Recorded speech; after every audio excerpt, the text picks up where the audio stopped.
Hello, everybody, and thank you for joining us today. It's 12 o'clock, so we're going to go ahead and get started. Before we dive into today's presentation, let's start with the usual housekeeping notes. Today's webinar, which is being recorded, will last approximately 60 minutes. After the speaker presentations, we'll move into the Q&A discussion, so please submit your questions through the Q&A function at any time during the program. We'll try to answer as many questions as we can.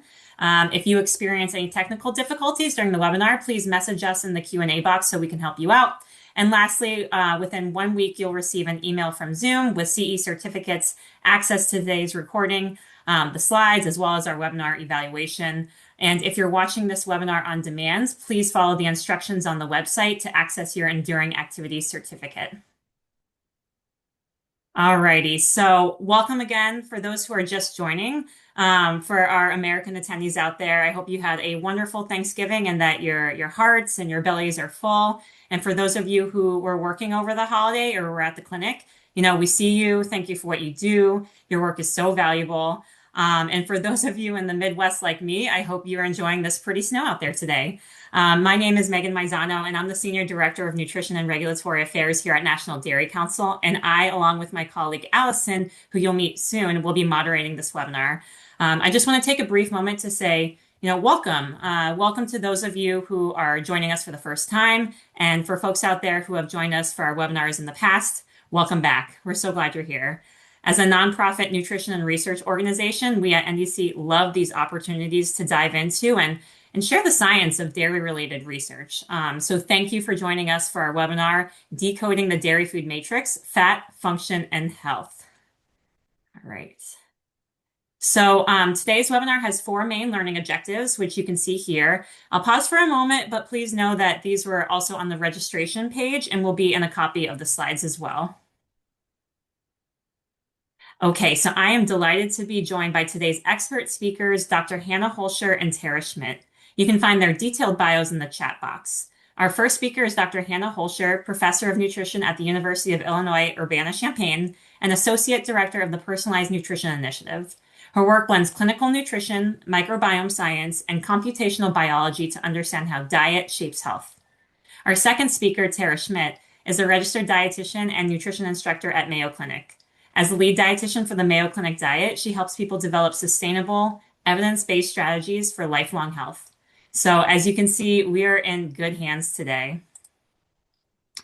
Here are our disclosures from the National Dairy Council team. And I thought a good way to kick this thing off would be with a poll to get a sense of awareness around the topic. So once the poll pops up, could you please answer the question, are you familiar with the concept of the food matrix? So I'm going to give it a minute and see what the responses are.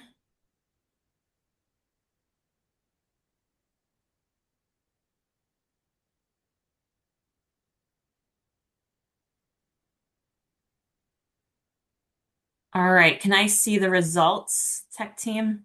All right, so 11% very familiar. About 60% have heard of it, but don't fully understand it. And about 30% know this is new to me. Okay, excellent. So that's really good to know.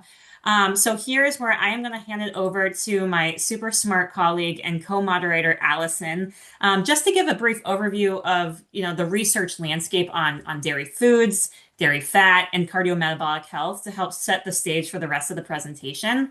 Dr. Allison Unger is the Senior Director of Scientific Affairs here at National Dairy Council. She has her PhD in Animal Nutrition and Food Sciences from the University of Vermont with a focus on dietary fat and metabolic health. So Allison, go ahead and take it away.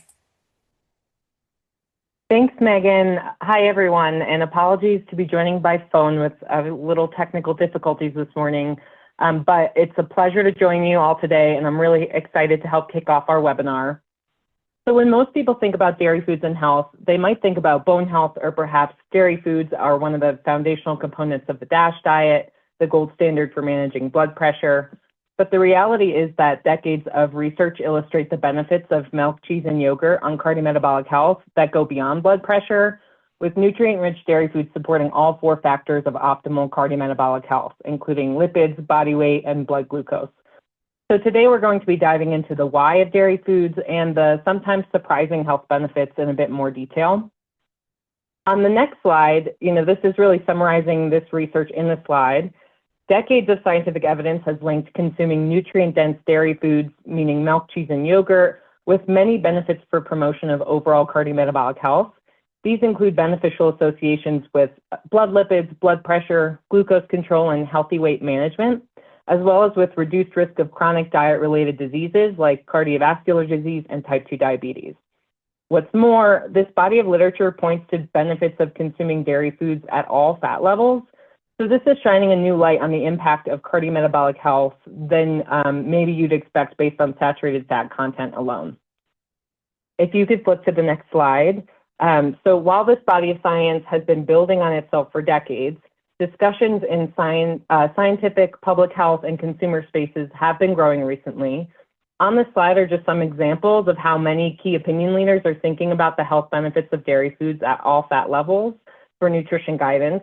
So for example, in 2018, Joslin Diabetes Center Nutrition Guidelines acknowledged the evidence supporting that higher fat options of milk, cheese, and yogurt may be acceptable within total daily caloric intakes.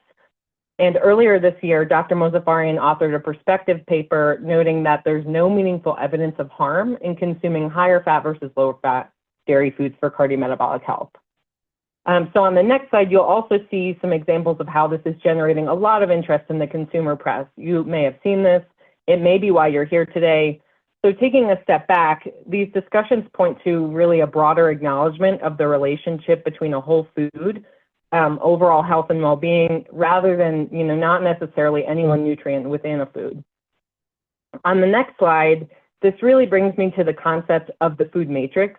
The dairy food matrix refers to the holistic makeup of dairy foods and how all of the different components interact to influence health.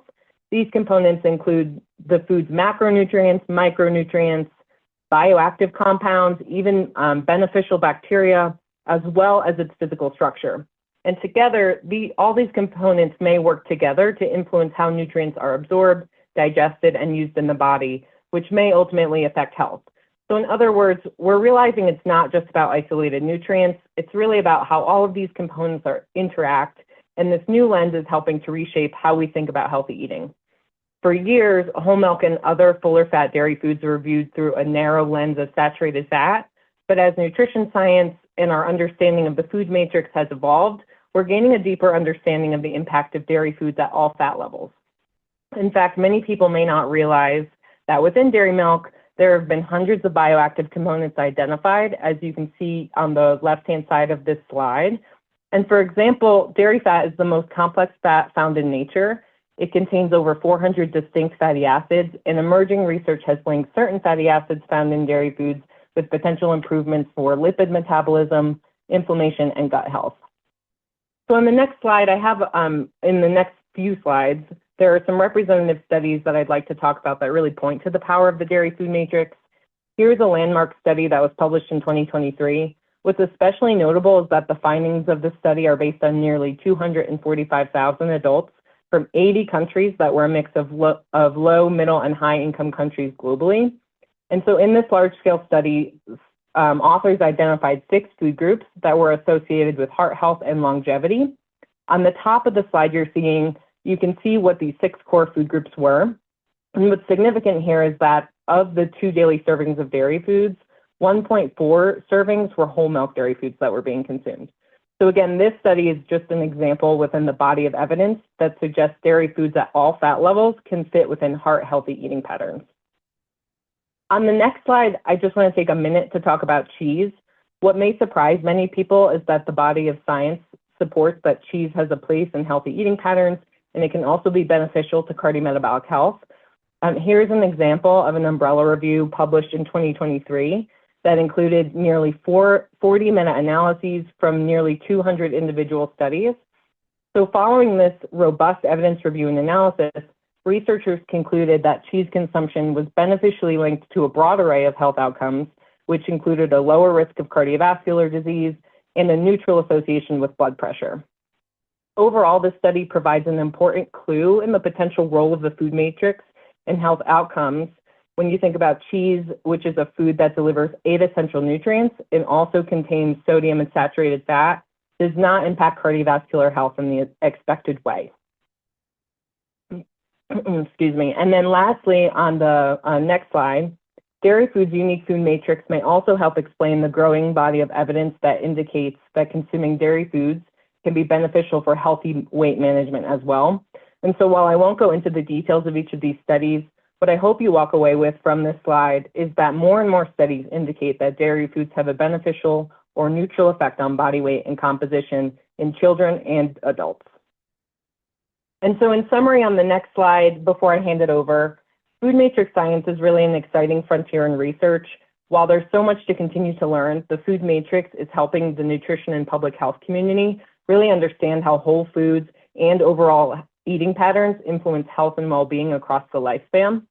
As a closing thought, I'd like to leave you all with the perspectives from this 2020 paper, which discussed how food matrix science offers actually a valuable framework for advancing a whole food approach to nutrition guidance. So as food matrix research continues to evolve, understanding the consistent evidence supporting the cardioprotective properties of milk, cheese, and yogurt at all fat levels through the lens of food matrix science may enhance a whole food approach to nutrition. So with that, thank you so much again for joining today, and it's my privilege to now hand it over to Dr. Hannah Holscher. All right, excellent. Thank you so much, Allison, for that really great overview of the state of the science as it relates to consuming dairy foods and different health outcomes. I'm excited because what I'm going to do now is a deeper dive on the science of the food and dairy matrix. So I'll be highlighting the complexity of food and really encouraging you to look beyond the nutrition facts label and consider the food matrix. So on this slide, I have my disclosures for the past 2 years, my employment at the University of Illinois, my role as a volunteer on the Scientific Advisory Board for ISAP, grants and research support, and speaking honoraria. Ultimately, the content of this presentation incorporates information that I deemed to be relevant to the topic and represents my evaluation of the scientific literature. All right, so on this slide, I've got an outline of what I'll be covering, and I'm going to begin with the concept of the food matrix and provide examples of food matrices, nutrient bioaccessibility, and their connection for health outcomes. And then in the last part of the presentation, I'll be providing a few examples of how dairy matrix specific health effects and what are some of the plausible biological mechanisms of those health effects. So again, we had that great overview from Allison at the beginning. What I'm really going to be doing is this deeper dive and really thinking critically about the food matrix. So we really have that why understanding of this cool concept of the food matrix. All right. So when we think about diet and health, as nutritional scientists, we all acknowledge diet affects health, including cardiometabolic health, adiposity, neurocognition. And historically, research has focused on reductionist, nutrient-driven approaches to understand the effects of diet on health. However, increasingly, research is indicating that the consumption of whole foods, as compared to isolated nutrients contained within foods, can have surprising effects, and that the whole is often greater than the sum of its parts. So ultimately, we eat foods that contain nutrients, so further exploration of this phenomena is warranted so that we can better understand this nutrition health interface. So let's consider the concept of the food matrix. And as is already defined, but let's go back to it, the food matrix is defined by the USDA as the nutrient and non-nutrient components of foods and their molecular relations. So the food matrix is thought to contribute to diet health relationships. And my research group at the University of Illinois is particularly interested in this, as these complex food matrices, such as those within plant foods, can reduce the bioaccessibility of digestion and absorption of nutrients and contribute to substrate availability for the intestinal microbiota. So as the microbiota metabolize non-digested food components, often found in food matrices like fibers, polyphenols, and bioactives, it really has, the microbiota has the capacity to underpin some of these health effects. I'm also really interested in fermented dairy products because microbes are playing a role in creating these fermented foods and incorporating and creating bioactives that are helping to contribute to health outcomes. So we have to acknowledge that food is really complex. And I'm fortunate I work in a department of food science and human nutrition. So I've been exposed to some of this complex science as we think about the science of food. So I want to talk about this concept of how foods contain nutrients that vary in their bioaccessibility. And by bioaccessibility, I'm referring to the fraction of an ingested compound, be it a nutrient or a bioactive, which is liberated from the food matrix in the gastrointestinal tract. And so, again, in this figure that you're seeing on the right, I'm using resistant starch to highlight this example.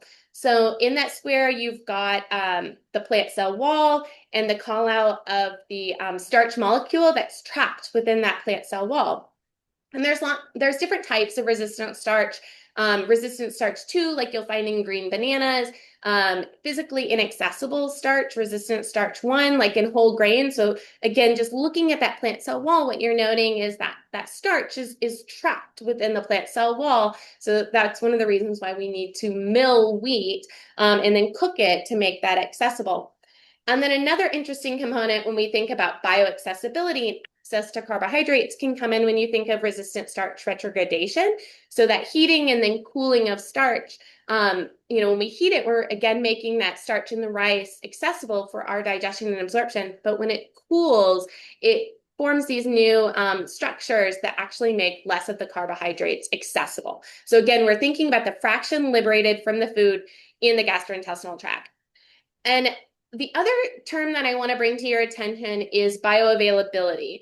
Bioaccessibility affects bioavailability. So bioavailability is when we're thinking about the fraction of a nutrient that reaches systemic circulation. So they are two different terms. Bioaccessibility, we're thinking about the fraction liberated in the digestion and absorption. And then bioavailability, that component once you're moving into systemic circulation and thinking about the health effects outside of the gut. And so I'm going into the weeds a little bit on these two terms because especially when we think about something like the food matrix and its complex matrices making nutrients less bioavailable, that's really some of the bioaccessibility is contributing to some of these health effects as opposed to the bioavailability. So maybe you've learned a new term now and the differentiation between them. So with that in mind, I do want to point out that there are a number of external factors that affect the food matrix. So temperature, pH, mechanical disruption, and fermentation all affect the food matrix. So we've been talking about heating and cooling. Basically, that heating can make starch available, and then the cooling resistant to digestion. For carbohydrates, when we're thinking about something like the protein in meat, we can use acid to denature proteins to help facilitate that bioaccessibility and facilitate digestion and absorption of amino acids. Interestingly, processing, so mechanically grinding almonds, changes that plant cell wall, the plant cell wall matrix, and makes lipids more bioaccessible for our digestion and absorption. So a complex almond wall, when you consume that whole or even whole roasted, is going to be providing less metabolizable energy to our bodies than when you consume the almonds as an almond butter, where you'll be able to digest and absorb more of the fat content that's found within there. And then another external factor that contributes to the food matrix and changing it is fermentation. So in this example, we're looking at soy. And so fermentation, using microbes in a desirable manner to create a food product, we can make the bioactives like the isoflavones in soy more bioavailable through fermentation. They're creating new metabolites and also, interestingly, even makes the protein content more bioavailable in soy products. And then certainly we'll be thinking even more about microbes and their role in creating fermented dairy like yogurt and cheese in just a minute. So ultimately, food is really complex, right? We have to consider both the food science and nutrition because matrices affect the bioaccessibility of nutrients. So again, meaning that food's ability to be digested, absorbed, and fermented is impacted by the physical structure of food, as well as the external factors that act upon it prior to consumption. So these food matrices affect health. We're increasingly seeing through in vitro, preclinical, and clinical research that the food matrix has physiological implications, such as the metabolizable energy of foods, as well as contributing to blood glucose and cholesterol concentrations. So this is really complex and evolving area of research science. So with that background, I hope what I've piqued your interest and helped you to think about looking beyond the nutrition facts label and considering the matrix, because the nutritional content of foods will vary based upon how the original matrix is modified, be it through cooking, grinding, or fermentation. And really the other point to consider here is, yes, nutrients are important. We do need to consider those. But a lot of times when we're making recommendations to patients, clients, or family members, using food-based strategies can be really helpful in making that more translationally relevant and implementable in their lifestyles. And Tara is going to do a much deeper dive on that. And so stay tuned for some outstanding practical ways that you can do that in her presentation here in a few minutes. So what I'm going to do now is walk through the relevance of the dairy matrix in health. So firstly, dairy is considered to be a source of high quality protein and calcium, as well as other vitamins and minerals. It's shown to have a range of health benefits that Allison highlighted in the beginning, thinking about blood glucose, lots of epidemiological evidence showing greater yogurt consumption, especially in reduced risk of developing type 2 diabetes. For body composition, again, epidemiological as well as interventional studies showing that dairy can have a role in helping to reduce weight gain, reducing adiposity, and slowing the risk of obesity. And then for cardiovascular health, again, a range of health benefits here. When we think about blood pressure, lipid profiles, and the lower risk of cardiovascular disease and stroke. All right, so let's do the deeper dive on the dairy matrix. And I do want to take just a second to make sure that I'm reminding you all, when I'm talking about the dairy matrix and summarizing the research literature, the foods that these are focusing on are milk, fermented dairy like kefirs, cheeses, and yogurts. Butter is a separate component. Butter is not going to be within this the dairy component of my plate or the research that I'm summarizing. That's going to be in the fats component. Something like ice cream is going to be in discretionary calories. So I'm focusing on these matrices and these dairy foods. So these three main dairy matrices, liquid, so again, some milks or some fermented milks like kefir or kefir. They can also create semi-solid or gels. So again, the role of microbes is changing the consistency, that spoonable yogurt or some fresh cheeses. And then also some solids, so that's going to be most cheeses. So with the dairy matrix, this was highlighted in the beginning, you're going to have a lot of different fatty acids in there that can have different physiological effects. And then an interesting component where we have milk, especially is an emulsion, right? So these milk fat globular membranes are encapsulating the fatty acids in a way that's different than if we just try to create a salad dressing and oil and water emulsification, for example. Peptides, there are unique peptides inherent to dairy products, so milk. And then what's absolutely fascinating is when we introduce different microbes to create fermented dairy, those microbes are creating additional unique bioactive components, these peptides, that can be underpinning health outcomes. So let's look at some of these in a little bit more detail. So I first want to look at an example of how the bioaccessibility of fat is affected by the dairy matrix.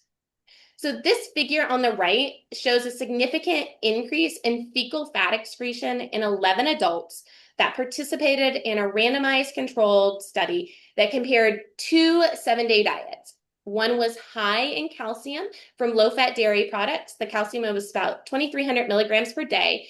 And the other diet was low in calcium, so 700 milligrams per day. These results in this figure are showing that increasing intake of calcium from low-fat dairy products doubled fecal fat excretion. And so these results may partially explain why high calcium diets can contribute to weight loss and weight maintenance. The high phosphate content is also thought to be a potential mechanism that's underpinning this, as well as the milk fat globular membrane. So these are all hypothesized to contribute to the health effects of dairy consumption. So again, with this mechanism in mind, we can map this back to the other epidemiological studies and intervention studies that have again shown that dairy consumption can contribute to maintenance of body weight or weight loss and help influence adiposity by slowing weight gain. This could also be contributing to the lipid profiles. So again, this increased excretion of fat and the lowered lipid profiles that we've seen in some of the cardiovascular data is showing that dairy consumption is either neutral or can have beneficial effects on cardiovascular health. Another example I want to think about is, again, this whole dairy foods versus its constituents. And some of the other health outcomes that were alluded to in the beginning by Allison were thinking about blood pressure. And when we think about the DASH diet, dairy is incorporated in that. And by including that within the DASH diet can help to lower blood pressure. So this was a study, again, just one example, but I thought was nicely mechanistically showing that the mineral content of milk is helping to underpin the reductions in blood pressure. And so what this figure is showing is systolic blood pressure for some normotensive adult males. And they did their baseline systolic blood pressure measurement, and they had two interventions, a mineral poor milk, which was created to be low in calcium, potassium, and magnesium, and a normal milk that is going to be a good source of calcium, potassium, and magnesium.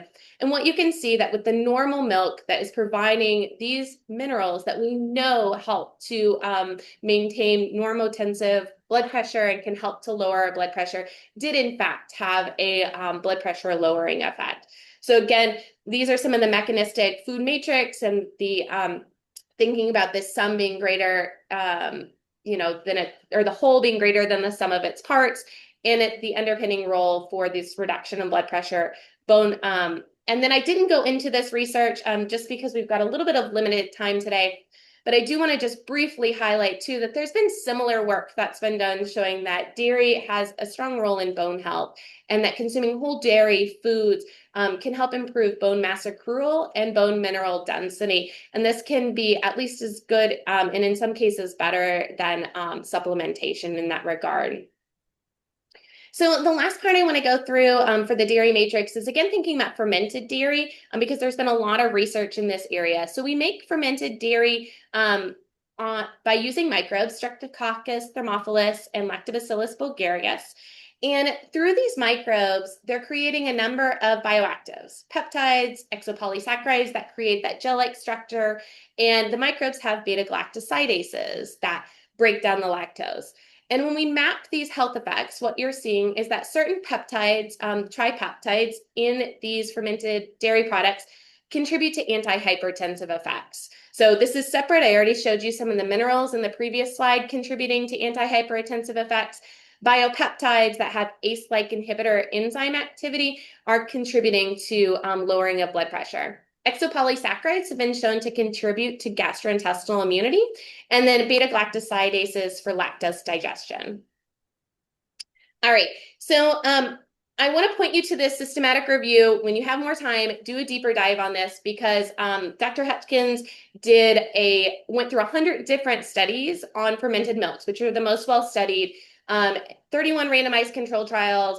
And just pointing out here, a lot of these studies were nicely done in that they had dairy products as controls so that you could further distinguish the role of fermentation. So just to highlight some of those findings from his systematic review that you can access as your schedules allow, they showed improved lactose digestion, reduced blood pressure, reduces body weight and weight gain, and greater bone density. So again, this is thinking about specifically fermented milks like yogurt, kefir, and others. All right, I want to point out a couple claims because these have been systematically reviewed by governing agencies. What you'll see here is an EFSA health claim that live yogurt cultures in yogurt improve digestion of lactose in individuals with lactose maldigestion. This is the specific information that involves, basically, this was based on 14 human intervention studies. We've got strong evidence that this lactose maldigestion can be better managed through yogurt consumption. There's also a recent FDA health claim, again, as we think about the totality of the evidence for eating yogurt regularly, at least 2 cups or 3 servings per week, may reduce the risk of type 2 diabetes, according to limited scientific evidence. This was based on 28 observational studies, lots of participants against lots of countries. So again, we've got a health claim thinking about reducing the risk of diabetes.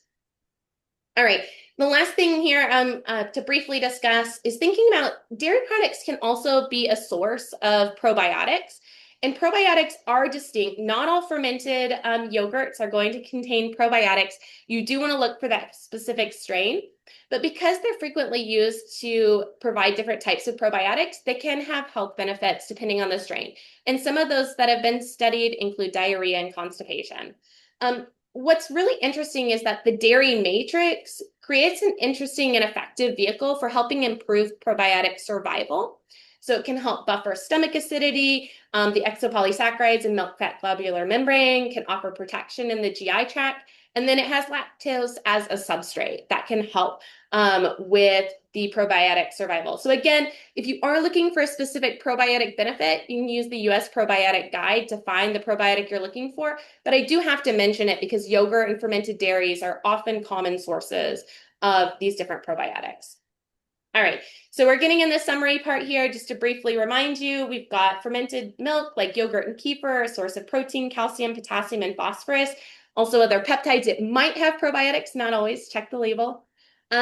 Enhancing lactose digestion. EFSA supports a claim for that. Lowering the risk of type 2 diabetes. That was approved by the FDA. Other epidemiological studies for fermented dairy have shown weight maintenance and improved cardiovascular, bone, and gastrointestinal health. All right, so to summarize all of this that we've gone through, we talked about the dairy matrix, and we did a little bit of a deeper dive on the calcium. Higher calcium diet help maybe contributing to fat excretion, which can underpin benefits to body weight and blood lipids. We also saw that it can contribute to those reductions in blood pressure. With probiotic survival and fermented dairy, there's different ways that matrix is protecting those. So again, look for the specific probiotic, but different probiotics that are found in yogurts have been shown to help support reduction in diarrhea, especially antibiotic-associated diarrhea, and can help with laxation. The beta-galactosidases that are found in fermented dairy help with lactose digestion. The peptides that are found within fermented dairy can help lower blood pressure. And the exopolysaccharides found within fermented dairy, they give it that smooth, viscous texture, and they can also contribute to immunity.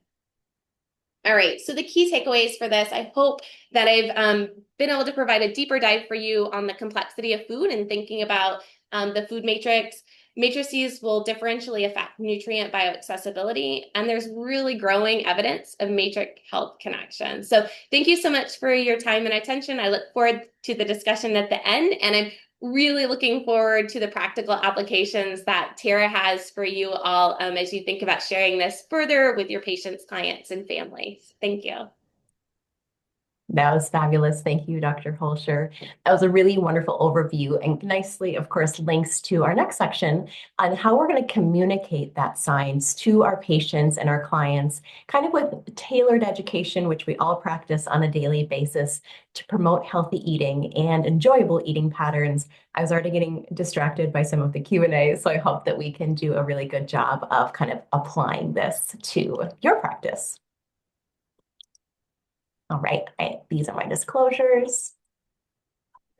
So to kick off this section, I like this analogy of the scientific concept of the dairy matrix like a symphony. So I will not be making any noises. If you hear any background noises, I have a golden retriever who is absolutely snoring next to me. So that's your musical cue for the day.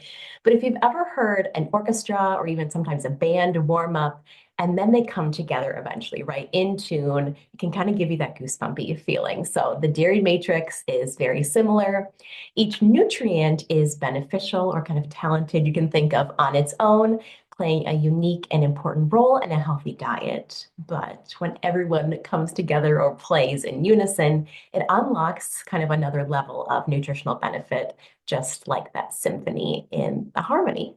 So that is delivered through the matrix in real dairy foods, helping explain why we should aim to focus mostly on whole foods and not necessarily on those isolated nutrients. I think we get a lot of even media inquiries or questions from patients about nutrients, micronutrients, and macronutrients instead of talking about what whole foods can do as one. So, as a clinician, I think it's important to remember that people, of course, deserve to make dietary choices that fit their taste, fit their culture, their budget, their health goals. And we, as nutrition experts, kind of get to guide them on how to leverage those individual preferences to optimize their health in a way that is sustainable, healthy, and satisfying. Because as we all know, food is a lot more than its nutrients. And when it comes to dairy foods, whether it's low fat or non-fat or whole, we know that there are nutrient dense choices and people get to kind of choose what those foods are and then what roles they play throughout the lifespan. I originally had dairy and its benefits across the lifespan as individual slides, and that got real long. So we decided to kind of condense it into one slide because I think we could probably have an entire webinar on that topic. But we really can here kind of set the stage on why dairy fat flexibility and kind of allowing the patient or the client to make those choices can be an important consideration when it comes to supporting their health goals through all of these different life stages. So we can start as early as in utero when we know that dairy foods provide important nutrients that support a healthy pregnancy, specifically those nutrients of public health concern and special consideration like potassium, vitamin D, calcium, iodine, and choline. During the first 1,000 days of life is that critical window for brain development. Dairy foods can also supply nutrients critical for cognitive development, especially iodine, which is linked to childhood IQ and is reemerging as a common deficiency among pregnant women in the United States. As babies grow into children and into adolescence, dairy foods can help to nourish healthy growth and development, especially in that kind of bone building package that we know about of calcium, vitamin D, phosphorus, and protein. Hannah mentioned that previously. So we can really focus on contributing to that kind of bone bank, as we call it, early on and support bone health throughout the life. As we continue into adulthood, dairy food at all fat levels and as part of a healthy diet, of course, is associated with the risk of multiple chronic diseases, cardiovascular disease, as metabolic syndrome. Allison had mentioned that. And as both Hannah and Allison mentioned, dairy can have an anti-hypertensive effect, and that's why it is one of the important components of a DASH diet. And there is even research to suggest that both high and low fat dairy have similar effects on blood pressure. And this is something to keep in mind because nearly half of American adults have hypertension or high blood pressure. And then lastly, when it comes to healthy aging or longevity, which is a popular topic, dairy can have an impact on providing us with that easy source of B12, which we know is important because our absorption of B12 decreases with age. And it can also, of course, support maintaining muscle and bone health, along with that healthy lifestyle. And then bone and muscular health can help us to maintain strength and independence, critical components of longevity and quality of life as we get into those golden years. So with that introduction for context, let's see how we're doing when it comes to a healthy eating pattern. I don't think this will be as too much surprise to those of you in the audience, but we have room to improve. This graphic is depicting the Americans' Healthy Eating Index scores. A score of 100 would essentially be perfect, meeting all of the dietary guidelines for American recommendations. And a lower score, of course, the lower quality diet. We have some works, right? If we think about high school, middle school, college, like we're getting D's and F's here, my friends. So what can we do? We'll talk about in the next few slides. But what I think is really shocking and kind of disheartening is those ones on the left-hand side of your screen. 98% of Americans do not meet the whole grain recommendation. They are meeting the refined grain recommendation. 90% not meeting vegetable or dairy recommendation, and 80% of Americans not meeting that fruit recommendation. And then if we look closer at the dairy food group, it shows that there is what we would call the dairy gap. And it starts even early in life and then widens as we get older, which you may assume, right, when we talk about babies and toddlers getting fed and then having more independence as we age. So most adults have 1.5 to 2 servings shy of the recommended 3 servings of dairy daily. And that gap is even more significant for Hispanic and Black people. And if we look at the chart, the disparities in dairy nutrition start even as early as that 2 to 5 year age window. And we know that during that window, we have critical growth, not only for brains and bones and bodies. And remember, the recommended serving per day is a way that we help to ensure that Americans are meeting key micronutrients for optimal health. So when we see the trends are below the recommended intakes, it is a red flag, I believe, for all of us. So let's talk a little bit about why we're seeing this and kind of the potential obstacles that I certainly hear from members and patients, and that you're likely hearing about as well. I think a very common one is going to be lactose intolerance as it relates to dairy. I think a lot of people, not in this audience, but our patients, don't know that even lactose intolerance does not necessarily mean that you have to give up on dairy entirely. I absolutely understand that lactose intolerance is a spectrum and that recommendations and tolerance is very, very individualized, but hoping that a little bit of this information can at least be helpful. So we know that many people can tolerate kind of varying amounts of lactose, and symptoms, of course, can differ widely as well. And our job as dietitians would be to help them figure out what works for them, what amount, what fat level, should we be pairing it with other foods? So we have options, and this is kind of a lactose content window, as you can see here. But if we look for options that are well tolerated, I would always recommend trying lactose-free dairy milk, widely available, as we know, and offers the same nutrition as regular milk, which is wonderful. Hannah talked a lot about fermented dairy like yogurt and kefir. These are typically lower in lactose, and when they contain live and active cultures, they aid in digestion of that lactose. And then we have natural or hard cheeses like cheddar and Swiss, which are also lower on that spectrum. Another barrier that we have been seeing for decades, at least since the 80s and 90s, is kind of this laser focus that we've had on fat. I have a slide in a different presentation where I depicted kind of the takeaways that Americans were getting from the dietary guidelines. And for many, many years, the takeaway was less fat, lower fat intake. And that wasn't always the intention or what the science was saying, but that's what Americans were hearing, especially in the media. So IFIC found that whole and reduced fat milk are the most preferred levels of fat content, with whole milk being used more often in cooking and reduced fat milk being used more in an addition or beverages. So something like when cereal or added to coffee. But unfortunately, some people opt out of dairy completely when they feel like the recommendation for low fat or sometimes fat-free is too inflexible or undesirable for them. And this can be sometimes observed even when kiddos switch from whole milk to low-fat milk and they don't like the new taste or the new texture. A lot of people will say watery to me, especially my farmers that I see here in Minnesota. And that can unfortunately lead to a decreased intake and potential kind of compensation from other beverages, which of course may not or is not likely to be as nutritious as you'd be getting if you were to drink a glass of milk. And then lastly, taste preference is certainly a barrier that we hear about from clients as well. And I'll go through an example of how we can discuss that in our patients in a few slides. And then lastly, another concern is calories. Many people know that higher fat dairy foods are going to have higher calorie levels because of their grams of fat, but that doesn't mean that they can't fit in a healthy or, of course, an energy balanced diet. As we know from Allison and Hannah, research suggests that they can, and that they even may help to support weight management and reduce the risk of overweight and obesity.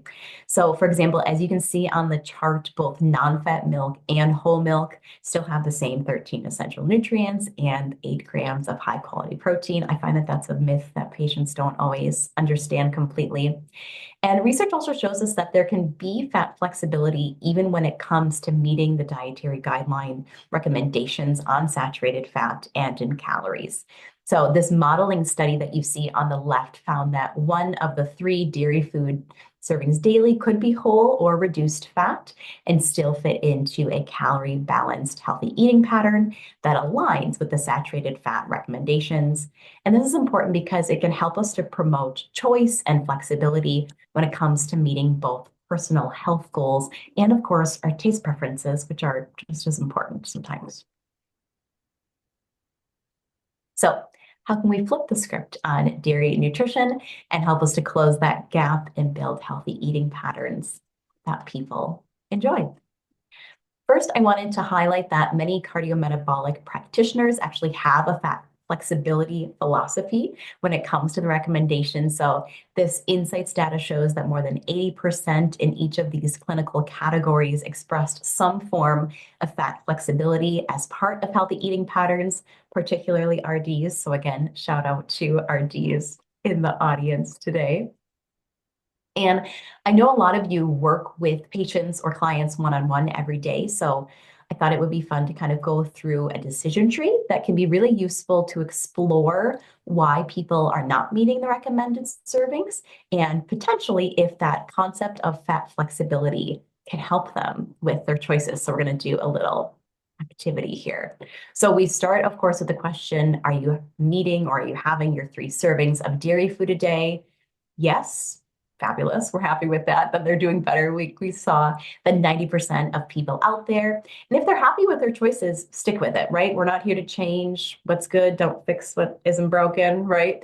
But if not, let's take a closer look at what they're eating and where they would prefer to have some higher fat foods from a taste preference, maybe from a mouthfeel standpoint.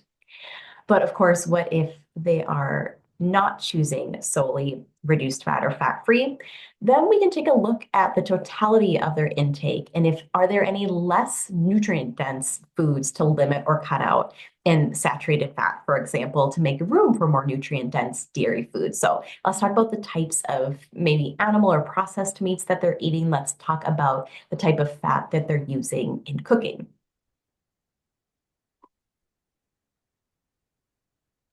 And what if they're among the 90% of people not meeting that recommended? It might be worth exploring the why behind it. So is it the lactose containing foods?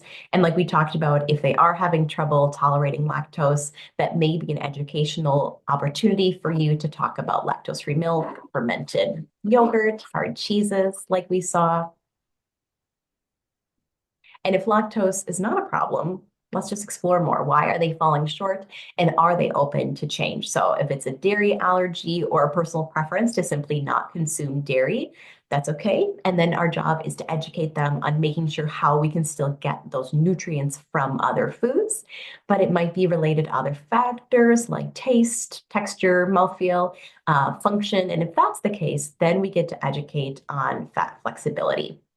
So to kind of work this through in my home, I prefer the taste of whole milk, especially in my coffee. I don't make my patients drink black coffee, so I do not drink black coffee either.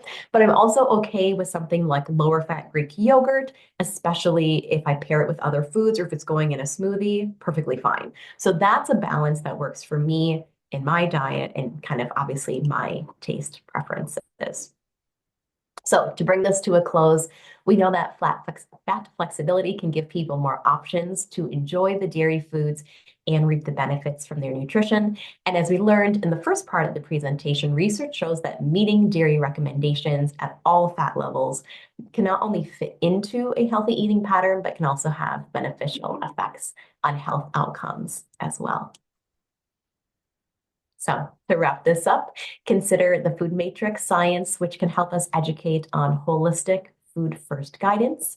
Dairy foods at all fat levels have a unique package of nutrients important for health at all stages of life. Most Americans are falling short on the recommended dairy intake recommendations. So if fat flexibility can be part of their healthy eating pattern, we can help to close that gap and promote good nutrition. And lastly, as we know, nutrition guidance is personal, so education has to support the individual needs from both a taste and a health perspective. And balancing these two can help promote healthy eating patterns that are not only nutritious, but sustainable in the long term. Hi, Megan. Oh my gosh. Wow. Thank you, Hannah and Tara, for an excellent presentation.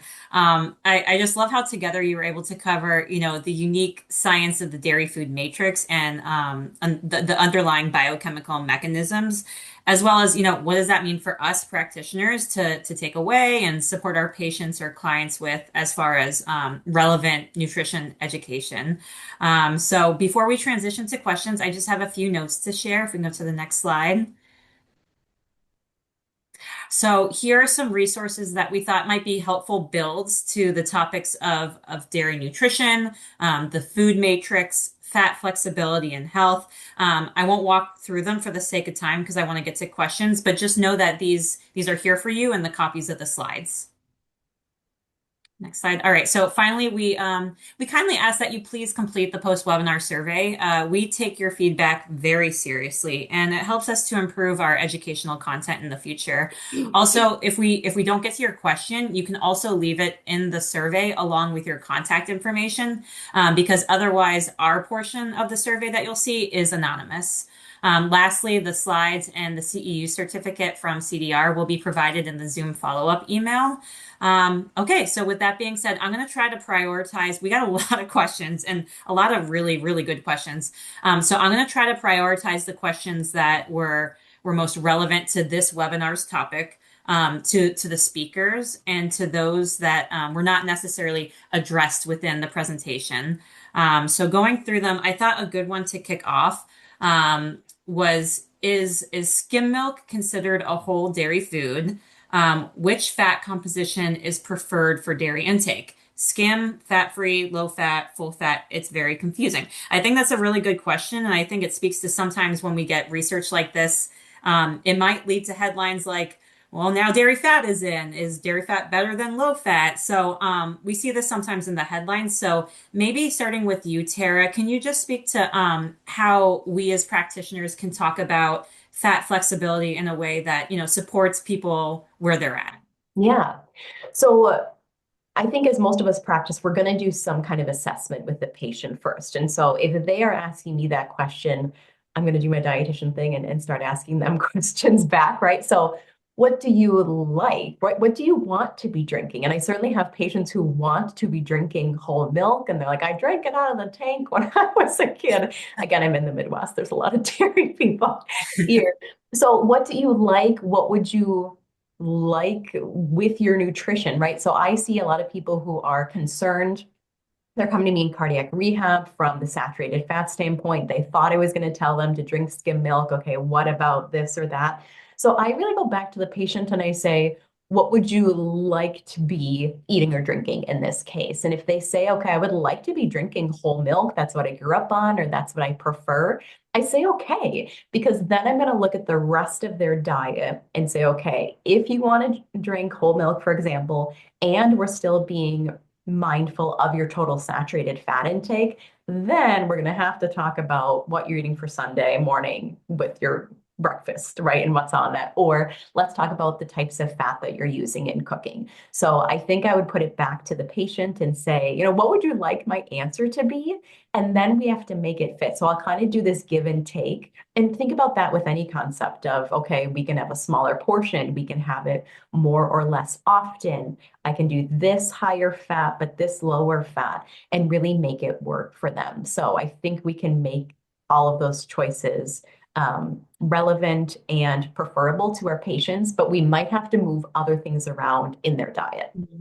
Yeah, no, thank you. That's really good. And I think that can apply to so many topics when it comes to diet and nutrition and health and individual needs, health needs, cultural needs, things like that. So thank you so much for that. Okay, we're going to keep going through. I have kind of two questions for you, Hannah, and I can repeat the second part. I just figured I'd put them together. For diabetes prevention, and blood sugar control, does yogurt need to contain live and active cultures or probiotics? So I'll start with that one.